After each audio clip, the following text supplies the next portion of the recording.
प्रयोग या संरचना के आधार पर क्रिया के भेद। प्रयोग या संरचना के आधार पर क्रिया के 5 भेद माने गए हैं। नंबर 1 सामान्य क्रिया, नंबर 2 संयुक्त क्रिया, नंबर 3 नाम धातु क्रिया, नंबर 4 प्रेरणार्थक क्रिया और नंबर 5 पूर्वकालिक क्रिया।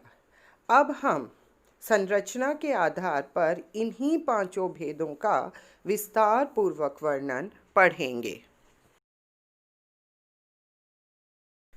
प्रयोग के आधार पर क्रिया का पहला भेद, सामान्य क्रिया।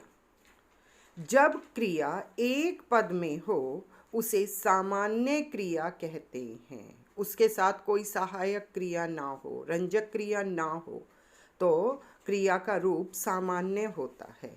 जैसे माला बाजार गई, गई सामान्य क्रिया है, एक पद में है। यह आम का पेड़ है, इसमें क्रिया का एक ही पद है, अतः यह सामान्य क्रिया कहलाएगी। प्रयोग के आधार पर क्रिया का दूसरा भेद, संयुक्त क्रिया।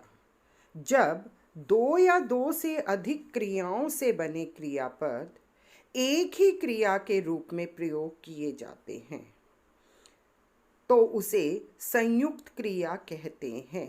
जैसे बढ़ई कुर्सी बना रहा है, रूपम नाच रही है। अब देखिए, इन उदाहरणों का हम विस्तार से वर्णन पढ़ेंगे। संयुक्त क्रिया का हमने पहला उदाहरण पढ़ा था, बढ़ई कुर्सी बना रहा है। इन वाक्यों में बना रहा है और दूसरा वाक्य रूपम नाच रही है, तो दूसरे वाक्य में नाच रही है संयुक्त क्रियाएं हैं। इनमें पहली क्रिया मुख्य क्रिया कहलाती है, बना मुख्य क्रिया। दूसरी क्रिया सहायक क्रिया या रंजक क्रिया कहलाती है। तो बढ़ई कुर्सी बना रहा है, इस वाक्य में बना मुख्य क्रिया है और रहा है सहायक क्रिया या रंजक क्रिया है। रूपम नाच रही है, इस वाक्य में नाच मुख्य क्रिया है और रही है सहायक क्रिया या रंजक क्रिया कहलाती है। तो रंजक क्रिया क्या हुई? जो मुख्य क्रिया के अर्थ को रंजित करती है, अर्थात विशेष छवि देती है, कार्य को पूरा करने में सहायक होती है, वह रंजक क्रिया कहलाती है।